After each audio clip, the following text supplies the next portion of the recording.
welcome to the special and final session of the day. My name is Jung-Woo Kong, and it's a true privilege to chair this session today.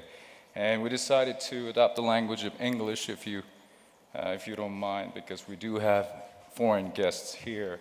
And before we begin, I'd just like to mention that we're all saddened by the passing of Apple's founder, Steve Jobs, this morning.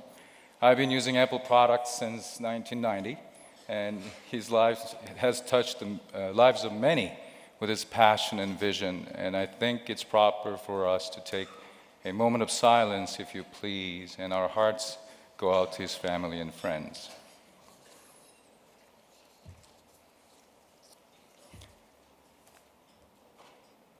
Well, thank you, and I hope you've enjoyed an all-day feast for the minds here at the Idea Forum. But unfortunately, we're at the last stage of our great journey, and what better way is there to close the day than with a theme title, Design and Dream. The English word coach actually comes from the word kocs, which is K-O-C-S. It's a Hungarian village where horse carriages were invented in the 15th century.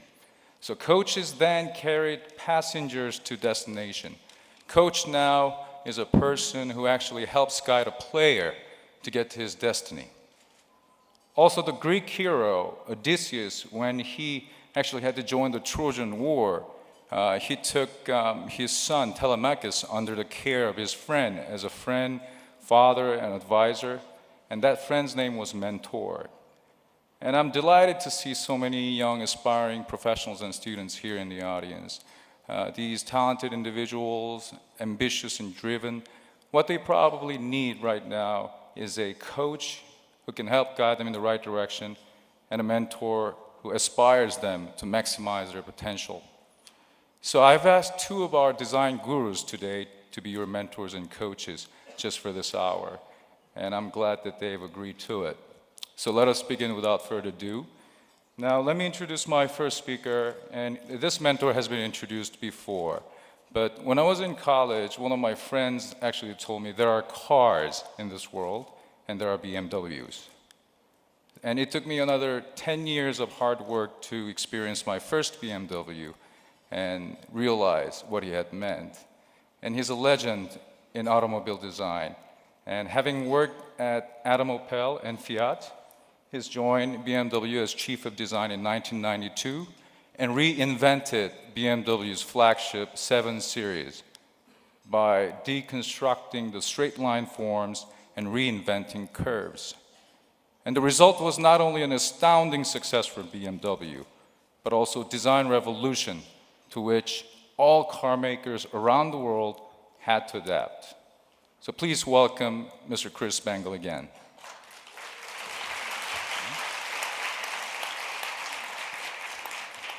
Well, Chris, this is not your first time to Korea, is it? No. So, I mean, on your many trips to Korea, has there been a memorable moment? What emotion does Korea provoke in you? It's not raining today. I really appreciate that. The last time I was here, it was coming down in buckets. I see. I just could not believe that it could rain like that. Anyway, it's kind of interesting. That was memorable, actually. How do you like the design of the city, Seoul?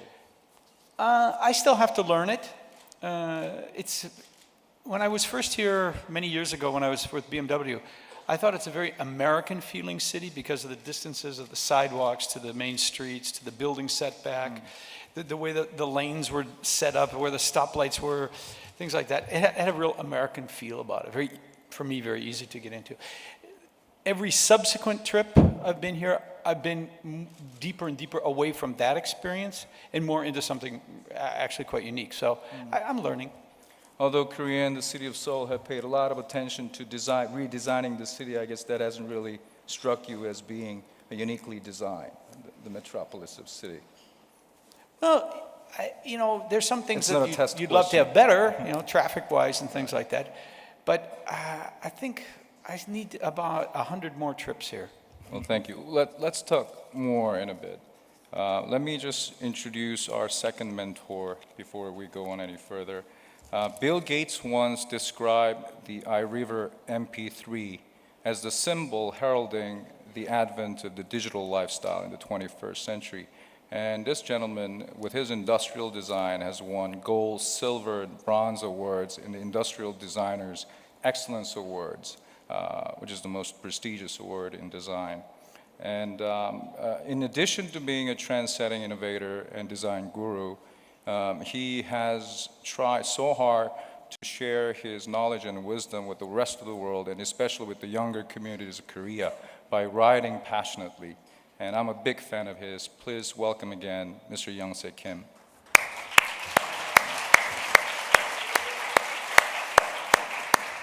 Mr. Kim, you have offices in Silicon Valley, Beijing, and Seoul. Now, how much time do you actually get to spend in Korea? I guess maybe half and half. But since you were a professor at the University of Illinois, you took it as your responsibility to meet with the young people of Korea and constantly reach out. Why do you do that? I mean, I'm sure you're a busy man. To make a long story short, I started design when I was 16 years old from Korea. I accidentally met very interesting magazine in which I found beautiful stuff, nice designs of cars and interiors and furnitures and all that. And at that age, back then, design was not so popular in Korea. So at that time, I decided that this is my career, this is my dream. So I then went to America, went to design school. And first day when I arrived in LA, I thought I would be successful. I make a success in America, then come back to Korea and build the design industry from bottom up. Now, it's been about 30 years since I left Korea, over 30 years. Now that I'm back, and it's very, very interesting and very, very emotionally, coming to me, because during last 35 years of Korea, there had been a tremendous growth in design. When I left Korea to pursue my design for my education, for my career, there was not too many cars, there's not too many Hyundais, not too many Samsung products. But during last 30 years, 40 years, I think Korea has grown so much with the design. I still think, though, we have gone only 20%, and next 80% is our task. So we have a lot to work, a lot to develop. First and most importantly, we need to understand design as much broader terms rather than very simple terms. I mean, design is to make change. Design is for everyone. I like to have everyone to start thinking design as creative works. So this is how I began trying to be a designer, back to Korea, and I'm spending my time here and there somewhere. So. Well, since you mentioned, now you touched on the beginning of your career, I'm sure many in the audience are wondering about that. So you accidentally ran across an American design journal at your friend's house. That's how you began your designer career. Now, ever since then, has it been all fireworks? I mean, have you always known that this was your destiny? Never stopped thinking. And on that very day, I decided that is going to be my career, that is my goal, and never change it. Never wavered? Never regret it, never change it.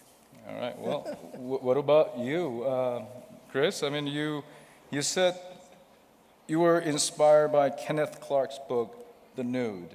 And when you read that book, you found yourself constantly replacing the word nude with cars. Now, that's interesting. Could you explain to us what and how did it all begin for you? For that? Microphone. Yeah, sorry. I hope any car design students out there have a chance to get that book, The Nude by Sir Kenneth Clark. It is very good for any designers to understand proportion and emotion and form. But I only came across that book a few years ago when someone showed it to me, although it was written in the early 50s. I had no idea design even existed when I went to college. I mean, people didn't use that word back then in America, in the Midwest. I grew up in Wisconsin, which is kind of the Midwest, okay? It's like, you know, BMW, that was the British Motor Works, the people there. And the only BMWs around were motorcycles. There were no cars, because it's not a very, in that sense, really rich, upscale state. And I wanted to go into the Methodist ministry. I wanted to be a minister. So I went to college to go to study for seminary, and took things like psychology and philosophy and you know, the basic things that you take. Also a lot of literature and creative writing. And those courses in particular, literature and critical writing, were the best courses I could have ever taken for design. Anybody who has those courses, really take things that have to do with writing skills. It's very, very good for developing creative and analytical thinking. But anyway, somewhere along the line there, I found out about Art Center, which is a college in California, and I sent off a portfolio of just really bad drawings and stuff. When some of these students come up to me and show me their work that they've done, and they're getting ready to go to college, I go, geez, this is so much better than the crap I did when I was young. I mean, my stuff was really awful. But I got in, and in the end, I wound up in Europe. You've touched on something really important, because you've just discussed humanities, including philosophy, culture, and history. And I'm sure a lot of the young professionals and students out there are extremely busy studying their own professional courses. Now, it's the problem with Korean education, and probably worldwide education, not to extend themselves to humanities, study of humanities, and deeper understanding of human nature. Could you elaborate again between the difference, well, I guess the relationship between humanities and design? Well, okay, as a designer, you're supposed to mediate the world for people. That's really what's happening. This word comes up many times, what is design, et cetera, you know. But at the end of the day, you are dealing between objects and lifestyles and experiences and customers, clients, people who will actually use them and live those experiences. So the more you know about how the world works, how people think, why they do what they do, what their common experiences are, their past, what reminds them of things, the better off you are, right? You've got more tools to manipulate. You've got more things you can deal with. And the logic of design belongs very much to the same logic that is used in creating grammar, vocabulary. You know, these are words we use. Visual vocabulary, visual grammar, you know, things like this. It's the same as writing skills, the same as reading and analyzing. It's teaching yourself to think as you take in many different various components of a problem and possible solutions. So in that sense, they're all very, very much related. Psychology, without a doubt, one of the most important classes you can take for industrial design, I believe, is psychology. Not only because it teaches you how people think, but it teaches you how a product thinks. You have to begin to think of these things like little people, okay, with its own desires and its own will. And you have to think the company you're inside of is like a big person, you know? And sometimes the big person you're inside of as an employee is a real jerk. You know, and it's good to understand why you're such a jerk so that you can move through the company and not be frustrated all the time. So I believe that the humanities are completely underplayed. There's a set of experiences in America called speech and debate. I don't know if you have this in Korea as well. Forensics, it's where you learn to speak, you learn to talk. You learn to create an argument on your feet like that. You learn to take a response and immediately make a counter response. This is vital for design thinking. These are some of the best courses that young people, by this I mean high school age people, can take. Theater, dance. You would be surprised how many times I ask my students, okay, we're gonna dance this car. I want the shape of your body to be the shape of the car. What's the gesture of the car? Not how it feels driving, no. But what the car is expressing through its gesture and its animation. If you cannot understand gesture and animation in your body, how the hell do you expect to put this into sheet metal? Okay? Interesting. On that note, I am told that a philosophy major once read your book, a 1.2 billion won napkin, and he heard that design equals philosophy. And this philosophy major guy decided to go to design school. Now, what's the logic behind it? Is design philosophy? Very, very interesting. At the end of the day, design is studying people. Design is to learning how people behave and think. I think we are living in the age of emotion or emotional age. After all, that industrial age, information age. And now the difference is that instead of trying to develop product from factory, where you have technology and package it and deliver it, the reason for design, the purpose of design is to, rather than trying to sell product that you have or technology that you have, is to find out what people would like to have. You know, the unmet needs or unspoken wishes. So unless we know about people from inside and out, we would not know what to design and how to design. And I'm very interested in Chris's comment on putting company as a big person. I think we're designing for one person. Design matters because it's all about me, or you for that matter. Design matters because there's one person that I love. In order for me to move my customers, my users' emotional mind, I need to know them. The best way of knowing other people is to loving them. I think to give you an idea, when we design some kind of product, we concern ourselves like, what if this product hurt them? I remember one story from Japan where they designed their refrigerator. And they made a very interesting style refrigerator with a very sharp handle. And then it hurted a little kid. He wanted to get up underneath, and then it hurted his head. Things like that. I think if you love, if you care, then you have idea.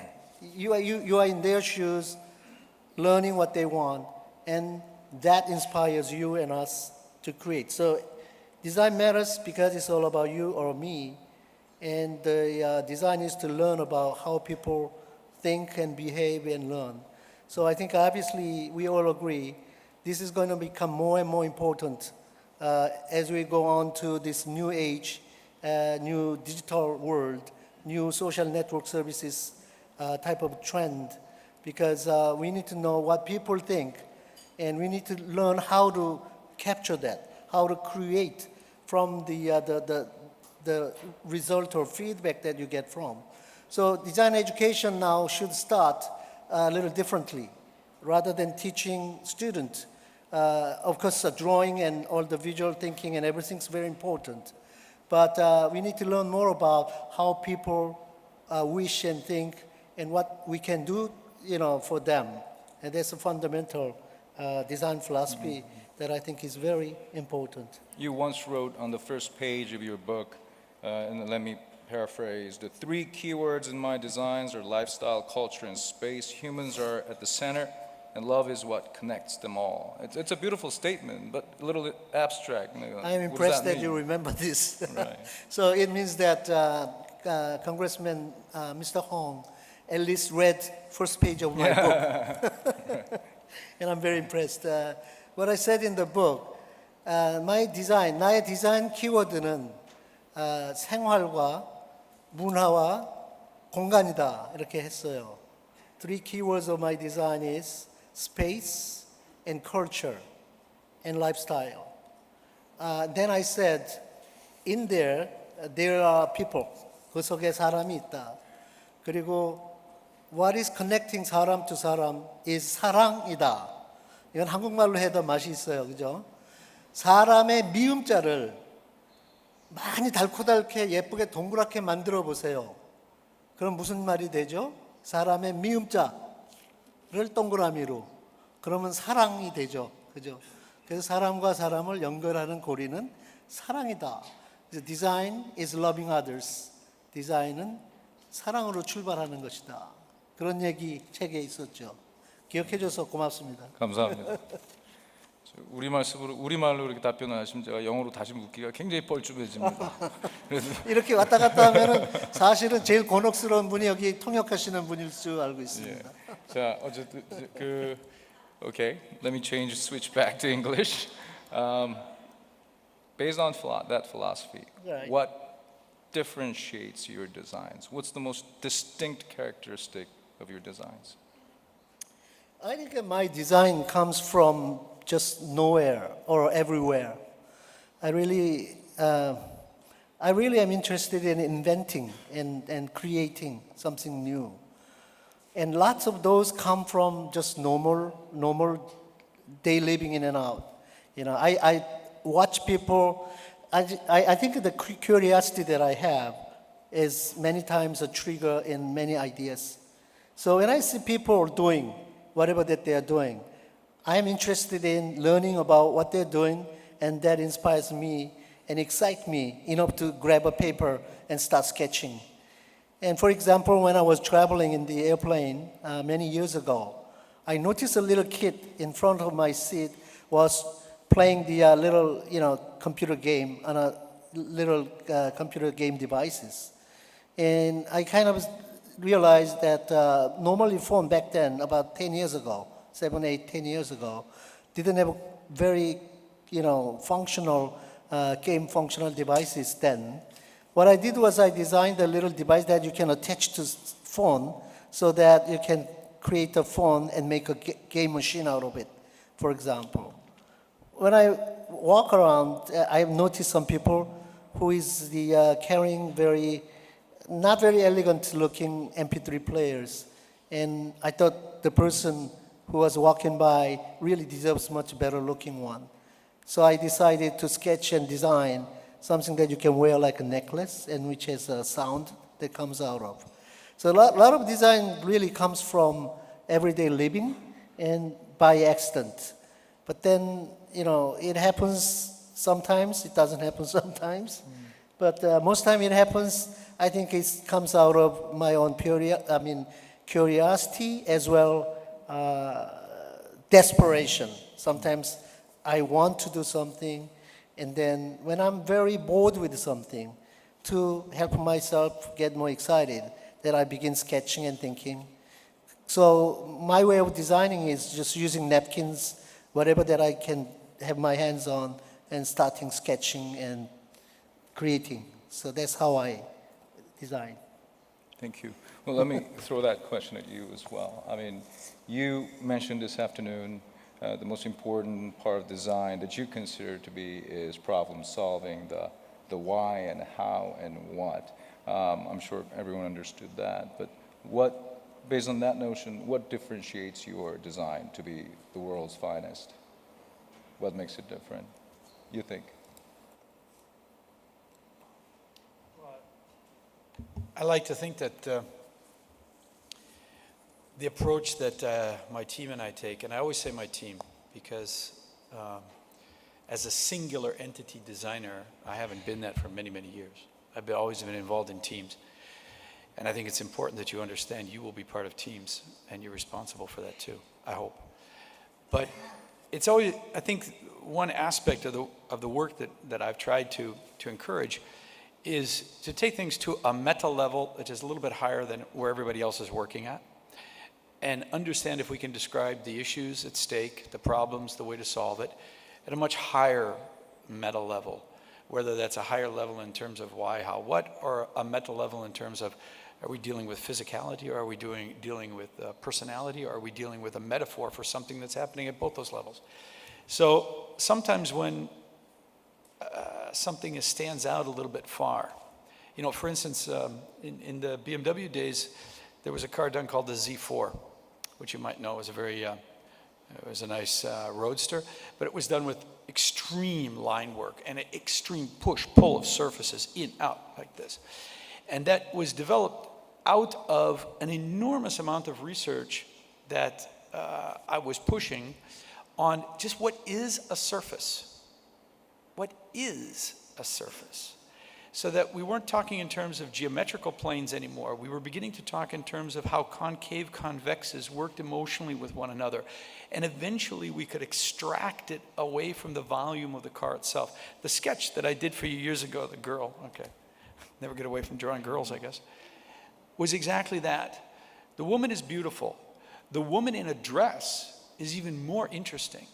But what happens if we get rid of the woman and we're just looking at the dress? What are we looking at?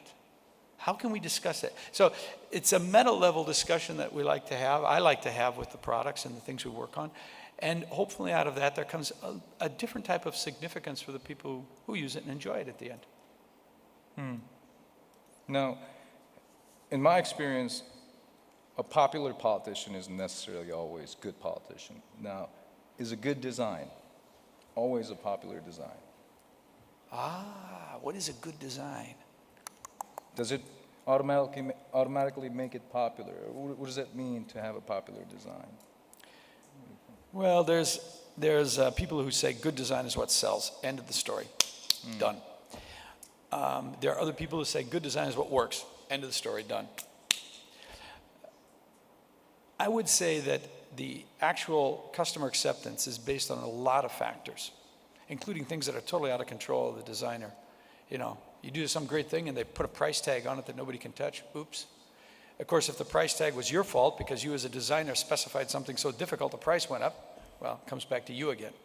So there are many factors in terms of what is popularity, etc.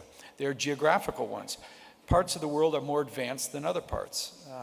Some of the cars that in the BMW days, which were too radical at the beginning for the Europeans, were immediately embraced by the Asians, immediately embraced by Americans. The world works on different time scales.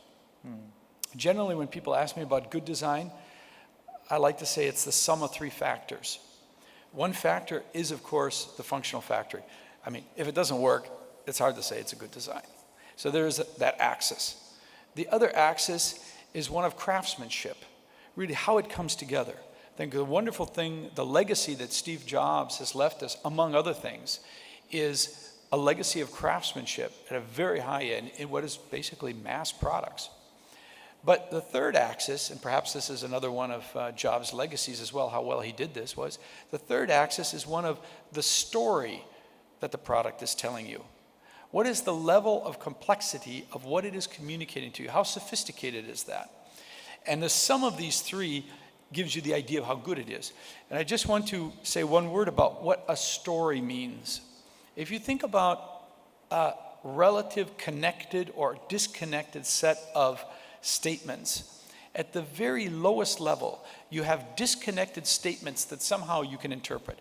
And this is what a user manual for like a device is. You know, you buy a radio and you want to know how to work it, and you get a really bad translation from one language to another. But it doesn't matter because you're only interested in every individual sentence. So that's pretty low. And you've seen some products, like this one right here. I don't know who did it, but this is a user manual quality of story. This has nothing to do with this. This has nothing to do with this. It's just a set of disconnected statements. If you go up a higher level, then the statements work together into a narrative. This is like a story for kids, right? You know, Jack and Jill went up to, you know, first Dick and Jane, etc. And then you have products which are a bit more sophisticated, where maybe like this one right here, you can see where the designer put some effort in trying to make the things work together. All right, that's a higher level of story. If you get up to the highest level of narrative, you're into what in English language would be called a novel. And why is a novel so sophisticated? A novel is so sophisticated because the characters in it undergo change during the story. There's conflict that is necessary. He loves her, but he hates her, but he has to have her, but he can't have her, right? When you see a design that is working at that sophistication level, where every day you look at it, you get something new out of it, that is a very, very high narrative level. Very interesting. Well, now, one of my favorite sayings is by George Barnard Shaw, which says, "Success covers multitude of blunders." I'm sure we know all your successes. What was your biggest failure? I'm sure they're interested to know. Tough question. As a designer, obviously we have a lot of failures. because design itself is trying something new and taking risk. So there could be a lot of reject or design that never made it to the world. But by nature of trying something different and new, we have to live with making some failures. The biggest failure, I don't know what that is, to be honest.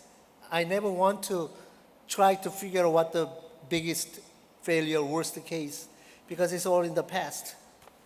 I have no time to really, find out what's bigger failure and what is not. I think everything that I'm interested in is going forward. Design is doing something new. And whatever I have done is not as important.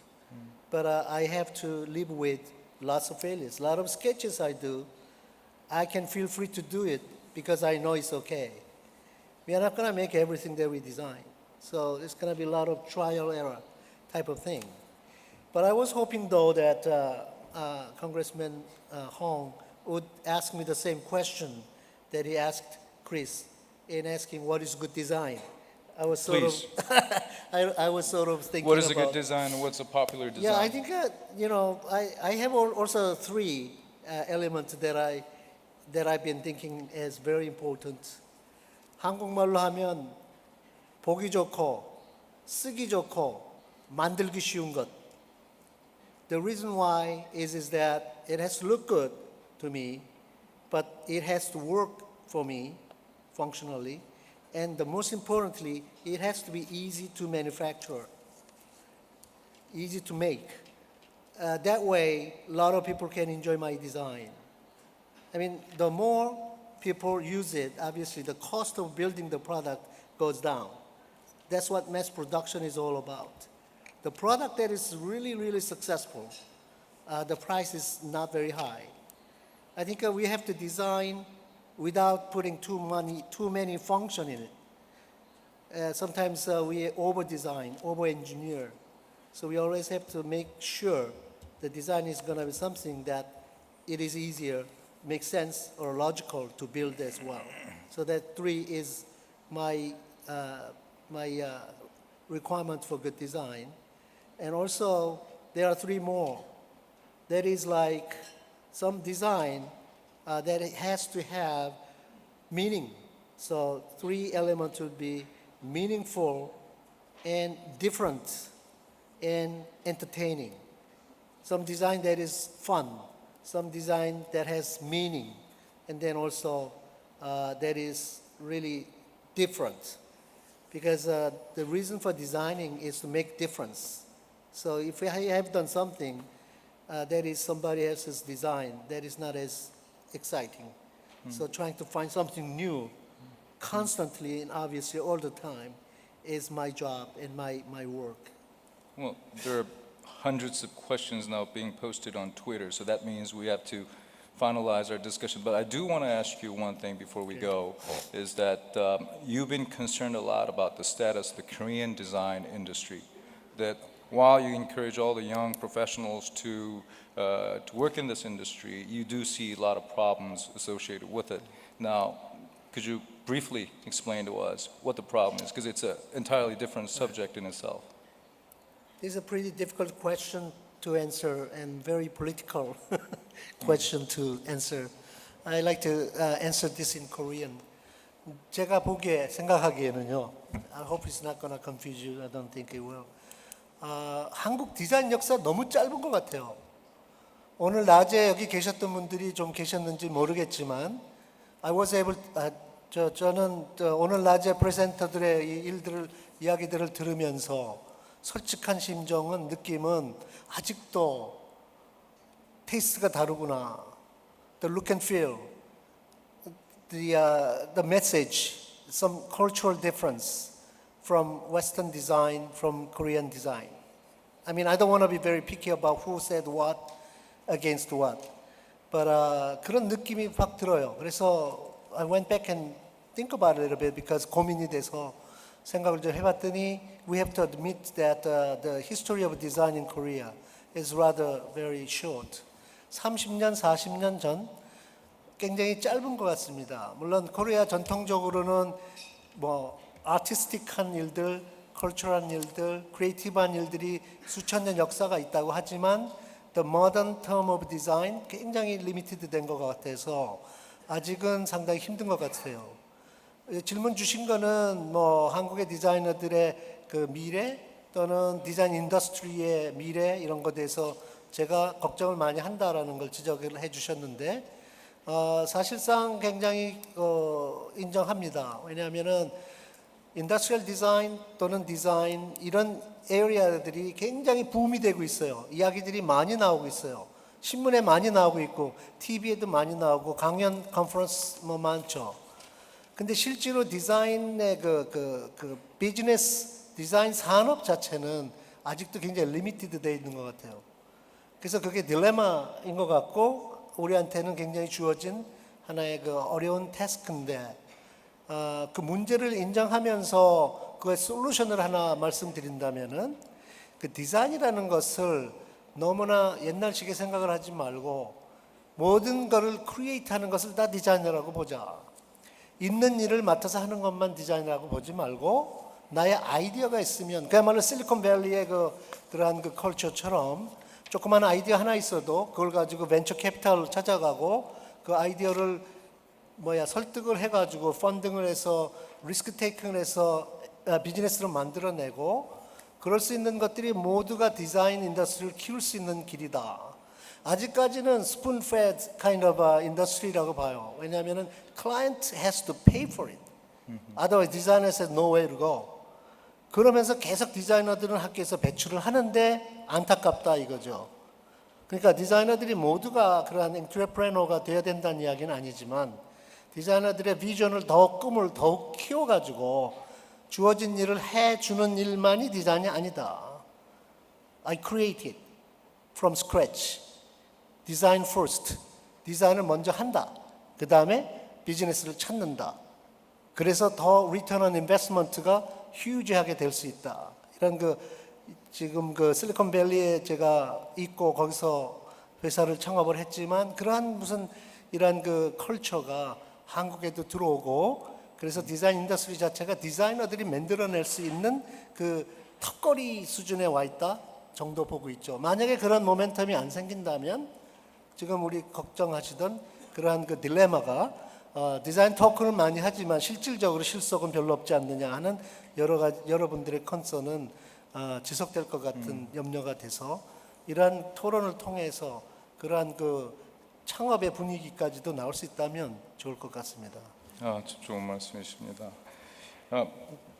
We do have hundreds of more questions, but we're running out of time. So I'd like to ask you, Mr. Bangle, one last question, which is Chris. Please. Yes. You've surprised many when you decided to be the master designer for Korea's Samsung Electronics. That's a big shift from automobiles to consumer electronics. What triggered that decision? And many in Korea are wondering when we will first see your design. Yeah, you know, I hope all these students out here are taking lessons in what an interview is all about. Because the first rule of interviews is there's no such thing as an embarrassing question, only embarrassing answers. Okay? The second rule is don't argue with people who buy ink by the barrel. Okay? I've noticed in the handout here there's some written up about a relationship between Samsung Electronics and my company. And this is also one of these examples where not everything is put out exactly as you'd like it to be. And you can't control all the information about your life, even though you'd like to. So it's a little bit of misinformation that is floating around out there about a relationship between myself and Hyundai or myself and Samsung Electronics and all kinds of stuff like this. And oh my God, you're in bed with one or you're in bed with the other. Why this, why that? The fact is, you as young designers should know that you have great responsibility to respect your clients. You have great responsibility to respect their idea of information and the secrecy with which you work with them. Secrecy in the car business is everything. If you tell somebody else what you're working on, you're out. You're dead. You'll never get another job, okay? The first thing you do when you enter a relationship with any client is you sign an NDA, a non-disclosure agreement, that says you will not talk about what you're doing. So, and this is a particular case where I'm not going to deny that I've actually have a very positive and important relationship with the company Samsung without going into details of it and without even saying what part of the company it is. There's a lot to that company. But I would say that I think it's important to understand that mine is a consultancy where we try to help a client bring out the best of their own work with us. It's called associates, you know. It's not just Chris-Bengal Design, we're associates. So it's just like it was at BMW. It's not important that you see me in any design. It's important when it comes out, you see yourself in it. Yeah? That's what really sells a product. So I'm very, very proud and inspired by the work I have with our Korean client, very inspired by the people that I get a chance to work with, and very proud to really have this interaction with them. But it's not something I'm going to talk about, and it's hopefully something when it comes on the market, it's something that you won't worry about me. You'll just enjoy it for itself. That's a great answer. I think it's a lesson not only in the concept and philosophy of design, but also professional conduct and ethics of those who are in the industry, and I hope that was a great lesson to all of you. We do have some questions posted on Twitter, and I have no idea what these questions are, but should we start asking? There's one. Mr. Bangle, if you were not a designer, what would you have been? I think it's asking you a question of your career. If I wasn't a designer, what would I have been? I started out trying to become a minister. And then I found out about car design, and I went to the dark side of the force. So I suppose that's what I might have actually been. Can you imagine anything scarier than that? Jesus. A minister. Okay, may the force be with you. And Mr. Kim, one question is that I don't know anything about design, well, that's the question. I don't know anything about the design, but I don't really like the logo of Design Forum. What's your assessment of it? Well, to be honest, they should have given that project to me. I could have done it better. Okay, that's a very political answer. Now, I think this is directed at you, Chris. What is your favorite car except the ones you designed yourself? Oh, jeez. I really don't do favorites very well. You know, I married my wife, so I'm supposed to say she's my favorite woman. You know, I have to be a little bit careful. Today's her birthday, so I have to really be careful. I'm a little bit too infidel for that. I tend to like whatever car I'm with, and I like lots of cars. So I don't really think I have a favorite. I think there are some cars, particularly the 7 Series of BMW, which is so special to me, probably like Michelangelo was special to the Pope. You know, the Pope said he's the biggest pain in the butt, but that makes him special. And that 7 Series is a real problem for me, but somehow that makes it that much more special to me. Okay. I think we're going to start with Twitter. We're going to take some questions from the floor. I'm sure a lot of you have questions. We have about... 김용세 대표님께 질문 드리겠습니다. 이렇게 뵈서 너무 영광이고요. 전 현재 홍익대학교 제품디자인과에 재학 중인 김한나라는 학생이고요. 하나의 가정을 한번 해볼게요.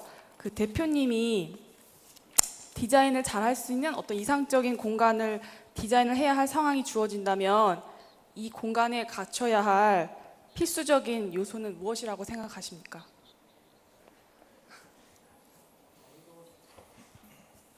자유로운 마음? 자유로운 마음이요? 내가 자유롭다면 네. 어느 공간이든지 네. 상관이 없다. 때에 따라서는 비행기 타고 다닐 때 아이디어가 많이 떠올라요. 네. 거짓말 아니고. 그거 뭔가 했더니 자유로운 것 같아요. 그러니까 이제 샌프란시스코에서 한국 오려면 한 8시간에서 10시간 갇혀 있잖아요. 근데 생각하기 나름이죠. 갇혀 있다고 생각할 수도 있지만 나만의 자유가 있다. 그 속에서 과감한 생각이 많이 나고 스케치 많이 하게 돼요. 그게 내가 좋아하는 일이니까. 네. 그 또한 생각해 보니까 땅에서 멀어지니까 끌어내리는 게 별로 없을 수도 있겠다. 그래서 용감해지는 거죠. 그러니까는 자유롭다는 것이 되게 중요한 것 같아요. 창의적인 일을 하겠다 할 경우에는. 그래서 나의 스페이스는 어떤 특정한 장소는 아닌 것 같고 anywhere, everywhere, sometimes, 종이랑 이런 거 없어도 돼요. 나는 사실 디자인을 제일 즐기는 것은 이미지닝을 통해서 즐겨요. 상상을 통해서 즐겨요. 그거를 이미지닝이라고 내가 이름을 붙여봤어요. 그런 전문적 용어가 있는지 없는지 잘 모르겠어요. 근데 페이스리프팅도 있고 선태닝도 있고 많잖아요. 우리를 더 임프루브하기 위해서. 근데 내가 발견한 이미지닝은 머릿속으로 뭘 그리기 시작하는 것이거든요. 멋있는 집을 하나 짓고 싶다. 그러면 머릿속으로 그리기 시작해요. 그러면 1시간, 2시간 막 가도 굉장히 즐거운 익스피리언스가 되고 그렇게 머릿속으로 상상하는 곳이 내가 디자인하는 곳이다. 그 다음에 하는 건 뭐냐면 머릿속에 떠올렸던 것을 메모하듯이 종이에다가 그려야 되죠. 그게 이제 스케치가 됩니다. 그래서 물론 누구나 다 그렇게 하고 계시겠지만 알고 보니 그 방식이 맞는 것 같다. 그러니까 종이보다 먼저 상상 속에서 날개를 날려보는 그런 것이 나의 가장 중요한 디자인 스튜디오죠.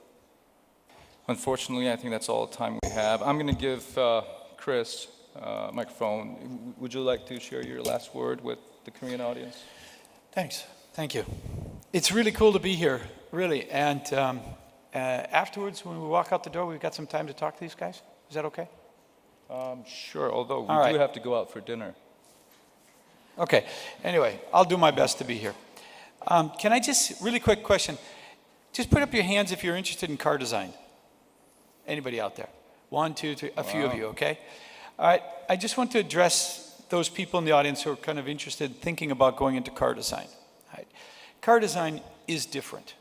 Car design is not industrial design, but with an extra curve. Car design is not architecture, but with some wheels on it, okay? Car design is something entirely different. It is an incredibly passionate affair. It goes beyond an enormous amount of what you would call the bounds of rationality. However, I'm a little bit worried when I get notes and letters from young people who say, I have to be a car designer. I have to be a car designer. My whole life, I have to be this. On the one hand, that's good. It's good to have a focus and a vision. I think that's good. But that's not the way you're going to achieve your dream. Okay?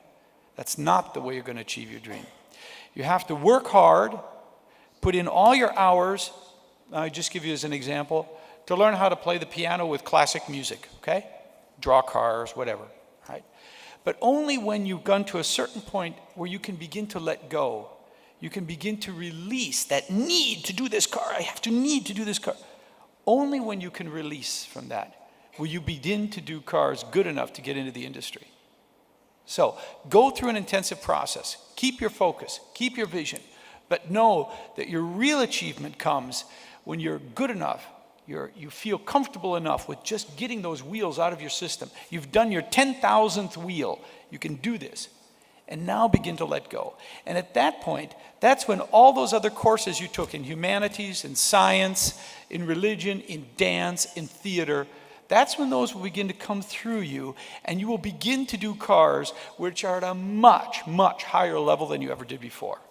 So please, keep your focus, keep your vision, but know that just that alone will not get what you want.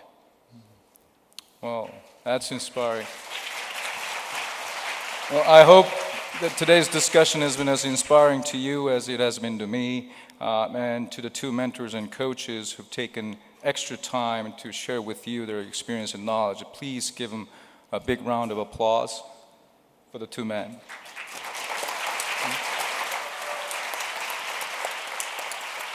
Well, George Bernard Shaw once also said that some men see things as they are and ask why, and others dream things that never were and ask why not.